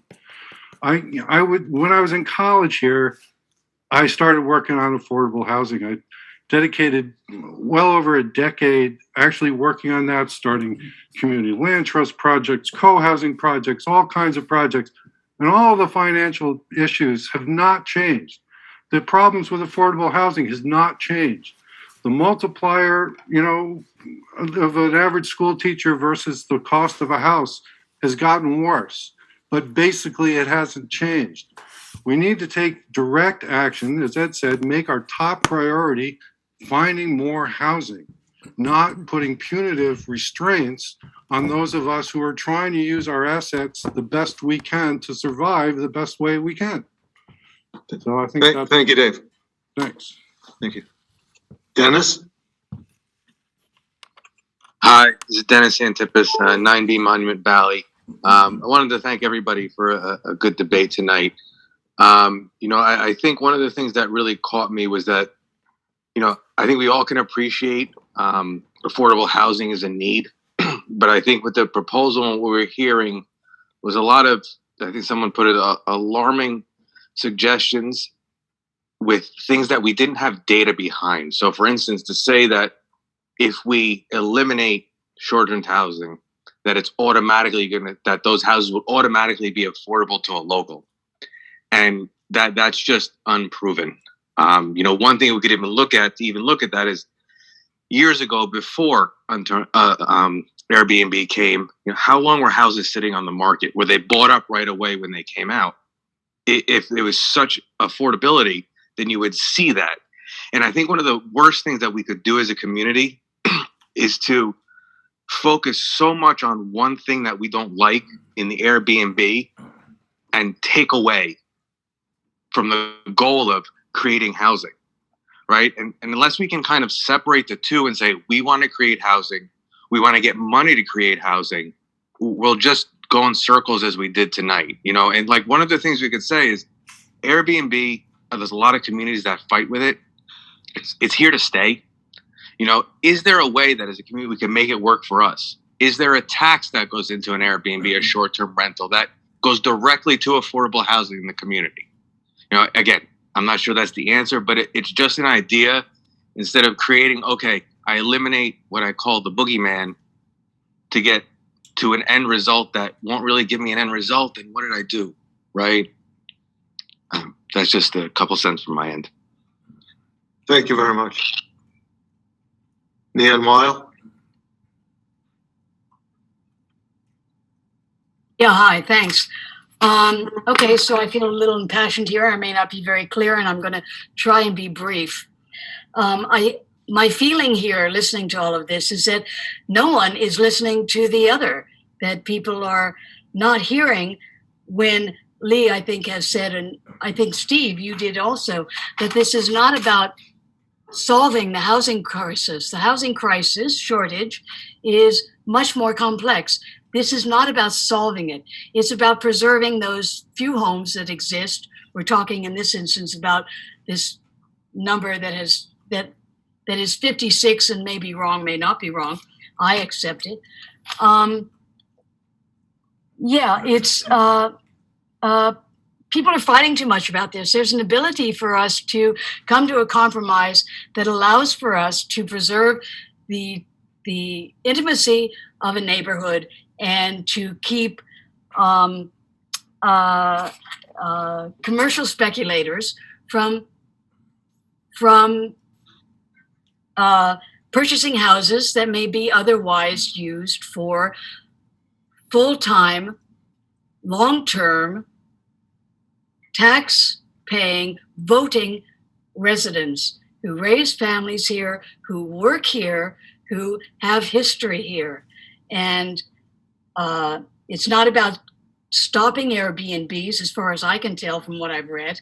It's about having reasonable regulations that allow people that are winter escapees and go to Florida, or those people who are resident summer camp workers to rent their homes when they're vacant, but not to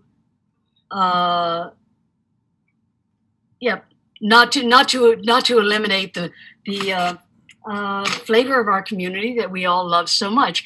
And one gentleman just spoke about raising property values and didn't see how that quite related. There are a couple of very interesting articles that have just been published about how the gentrification of a neighborhood raises the property assessments that then affects the taxes that generations of people who have lived here can then no longer afford to pay, that seniors are being priced out of their homes due to this kind of false, or I don't know, I shouldn't say false, but this,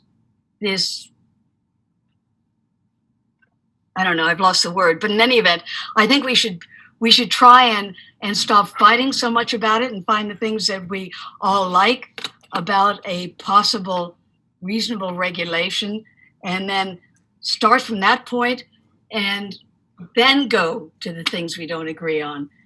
This has been a really kind of contested discussion, which has certainly been energetic, but I don't think very productive. And thank you very much for letting me speak. I'm signing off. Thank you, Dan. Gabrielle? Hi, thank you so much. Gabrielle Senza, Nob Hill, Great Barrington. Yeah, I think that the point of like, are people really listening to each other? There is so much interrupting happening. And that to me indicates a great lack of respect for other members on the board. And that's very troubling to me. I feel like, and then other people who've spoken is like, why do you suppose other towns have actually set limits to short-term rentals to defeat what Airbnb has done to cities and towns all over the world? This is not unique to Great Barrington. Also, note, no one is saying, let's ban Airbnbs in Great Barrington. No one has said that.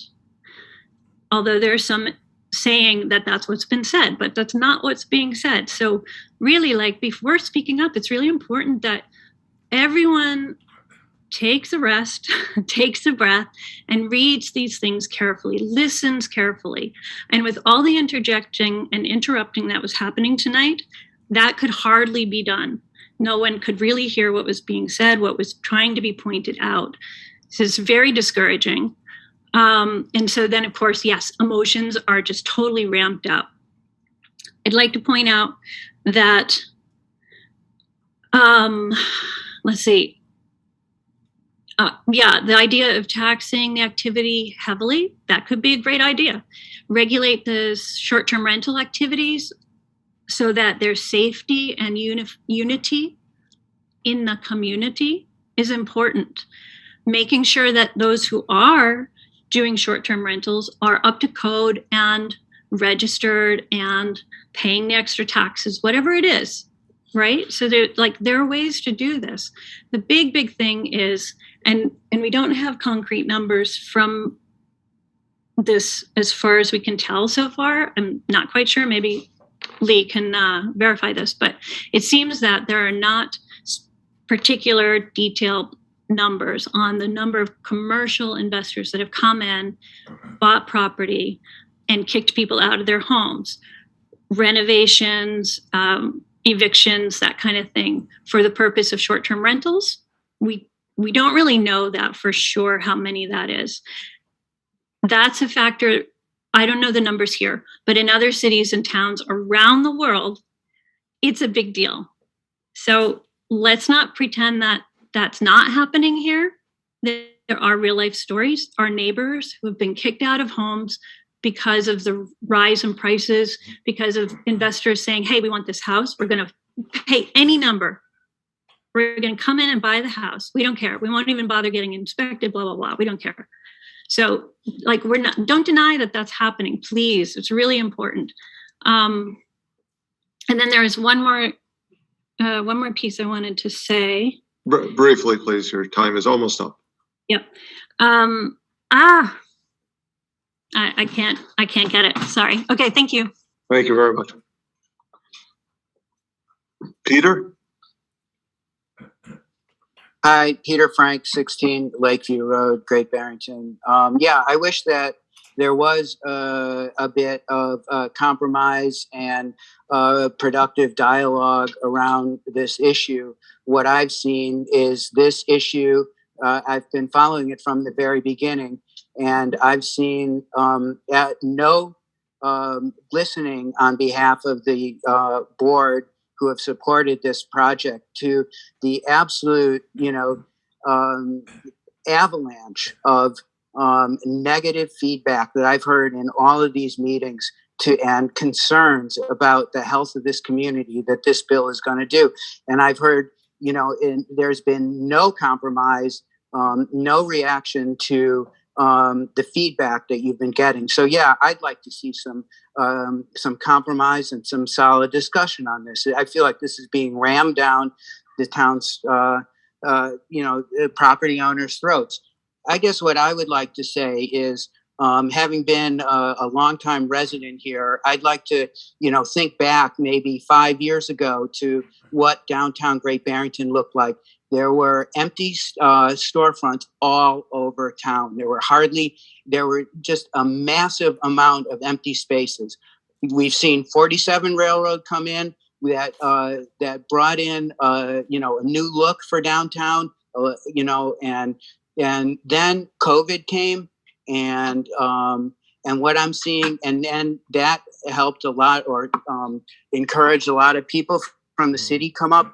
And what I see right now is the downtown booming. I'm not upset about seeing the diversity of people who support all the business downtown. There's not one single storefront that is open now, that is vacant. Every storefront is being occupied. And I think a big economic driver is the people who come up from short term. And I'm not afraid of the cultural impact that people from outside come. I think there's a xenophobia on the part of the board to say, gosh, I don't want people from outside coming, and that they try and limit it. And then what's going to happen is we're going to go back, because the money that supports all these stores like, the Osterlin, the bookstore, Mooncloud, all of these very interesting and vibrant places are going to close, because you can't support it by, closing the borders. And I feel like it's a cultural issue. And I feel like there's no data supporting this. The last thing I'll say is I just feel like this proposal is a lot like what I see in politics today. It's all bluster. There is no factual basis for the fact that this thing is going to increase, affordable housing. It's not. And, you've got Bentley, you've got, and then I had to sit through this meeting last week of the select board where you guys were going over the proposals or the RFP for the school up in Housatonic. Did you even, if you were serious about housing, would you possibly have included maybe one sentence in the RFP saying this town would really appreciate some affordable housing, and that any developer who comes forward with a proposal for affordable housing will be, welcomed and greeted? No, you didn't even think about that being a possibility. Now, I know the economics of that place is absurd, but it's about, and not very, it's a tough situation, I'll grant it. But, there was no... Could you wrap it up, please? Your time is over. Yes. Fine. Please. Thank you. Thank you. Dan Ruderman? Thank you. I appreciate Dan, it. I just have to apologize. I lowered your hand by mistake. I was going to recognize you, but thank you for raising it again. Thank you. It got me so confused. I can't even tell you. I was like, oh no, is it one of those moments again? No, it was totally my fault. Well, I'll blame you forever and I'll never hold it against you though. My name is Dan. Yeah, thank you. Yeah, I live up at 4 Nob Hill Road in Great Barrington. I did not grow up here or go to school here, but my kids did.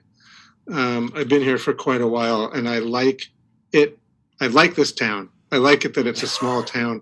I like it that it's a small town that attracts tourists.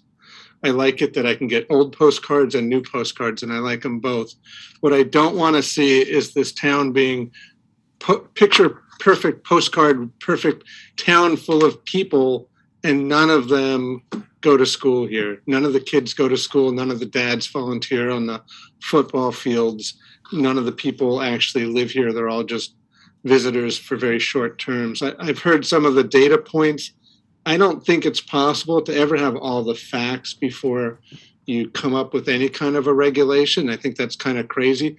I don't know how many blood vessels I have, but I know that when I'm bleeding, I want to stop it. And I know I don't need to know the number before I stop that bleeding. If there's 200 houses that are short-term rentals and 56 are owned by investors, that's like having an inn or 2 inns on every street. Are we going to put out signs on those? It's the Castle Hill Inn. It's the East Street Bed and Breakfast. It's the Gilmore Street motel. We have short-term rentals. We have all these unregulated, unzoned. Basically, that makes them illegal rentals happening here.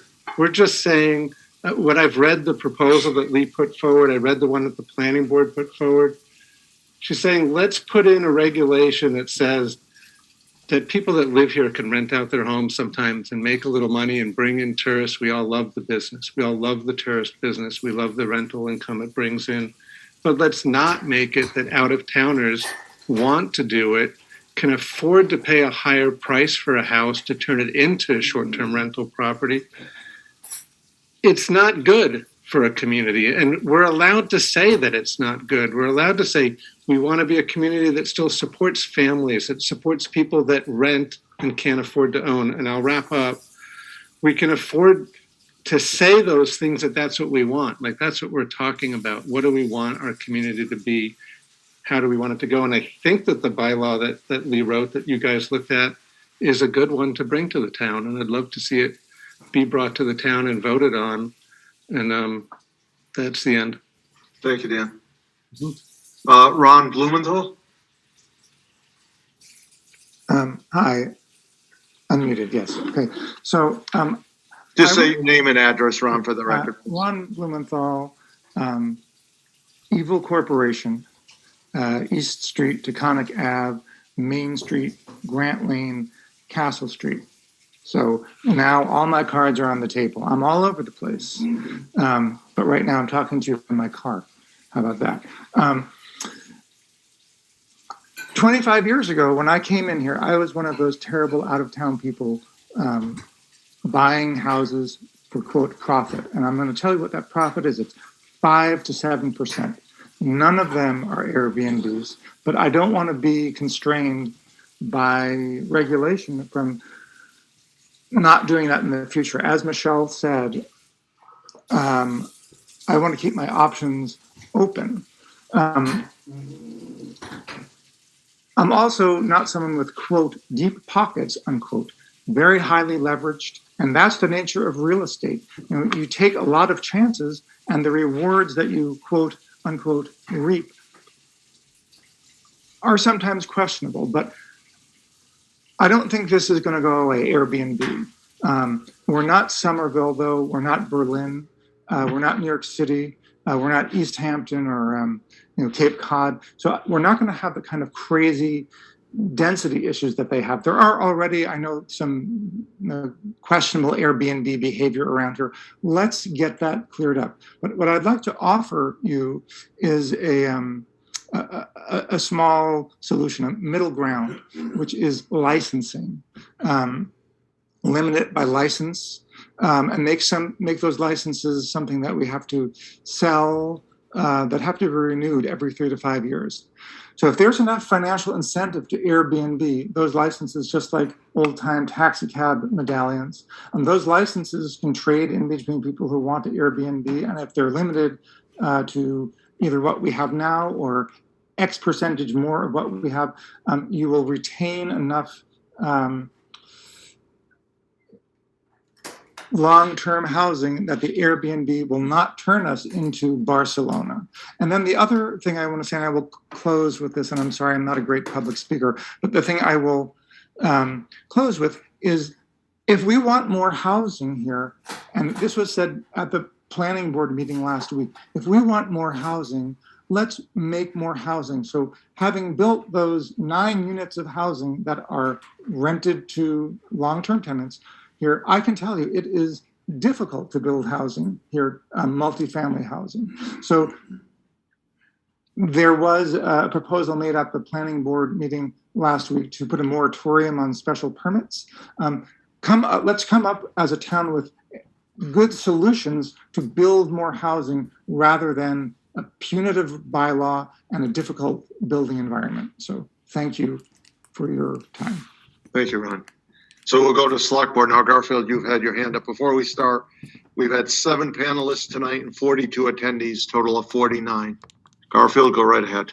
I just wanted to say, when Trevor said we're putting up a banner that says we're keeping people, I think we need to put up a banner that says we want to keep the people that live here, have been here, have spent their money, their livelihood, and want to stay here, and the seniors. We want to put up a banner that says we'd like to keep those people here.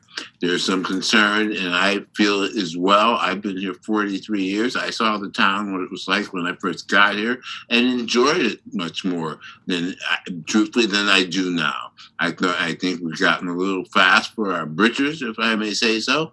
I think we're moving away from a small town.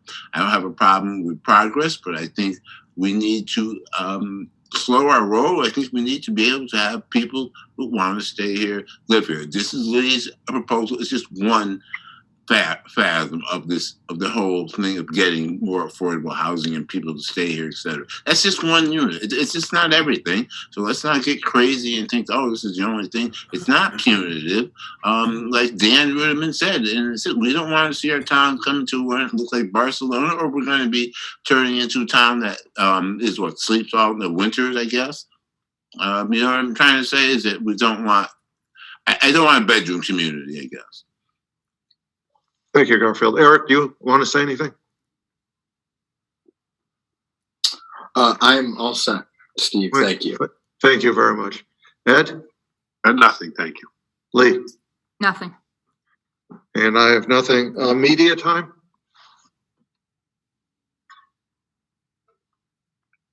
Well, I'm going to allow Leo Stemp. I don't think you're with the media, but go ahead. Just unmute yourself. Can you hear me? Yes, we were done with citizens, but I'll let you speak your name and address. So Leo Stemp, 143 Hurlburt. I'm sorry, I had my hand up before. I don't know how it came down. That's okay.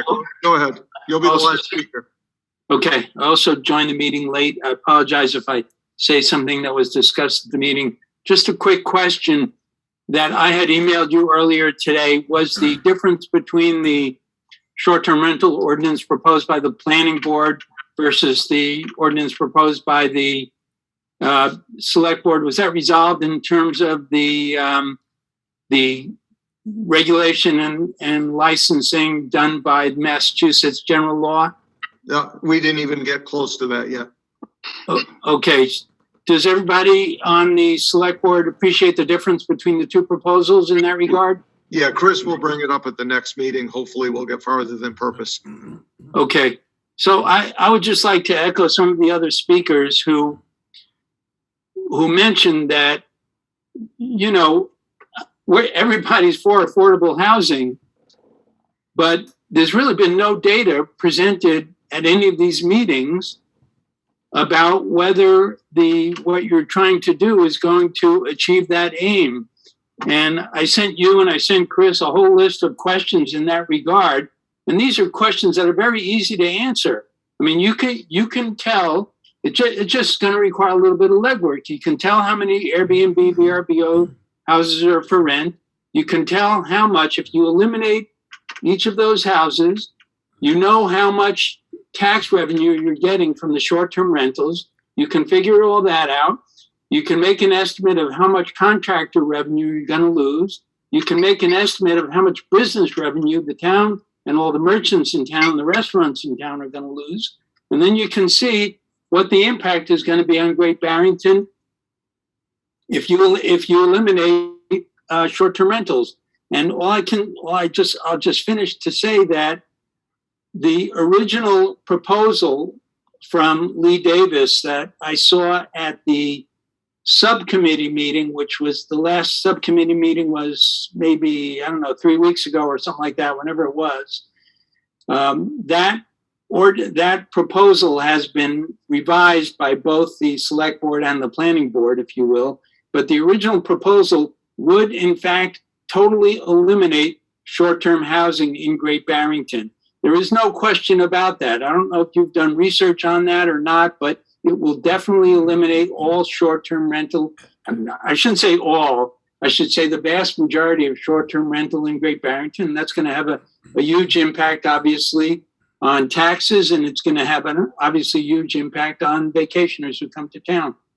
And I just, I'm seeing this proposal come out of town government with no research behind it, and it's shocking to me, frankly. I don't know how something like this happens, but that's all I have to say. And I appreciate what you're doing. I appreciate the labor everybody's putting into it, and everybody thinks that your goals of affordable housing, very laudable.